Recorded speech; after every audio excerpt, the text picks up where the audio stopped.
We're talking back pain. Everyone is looking at the trunk, right? But really, what's happening with most people, let's be honest, all people, is that the pelvis is sitting on the femur. So we have these two femurs come into the body, and the pelvis sits on top of them.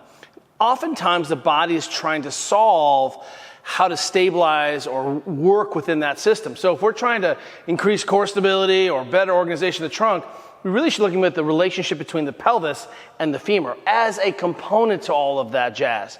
So one of the things we can do is actually have people stand in their root position with feet straight. And look, I know there's other positions feel good because your back hurts, but ultimately we're trying to upregulate and reclaim function. So if I stand with my foot straight, that tends to put my femur in a little more mid-range position. That gives me a better chance of accessing the glute musculature, which makes a more stable pelvis on femur relationship.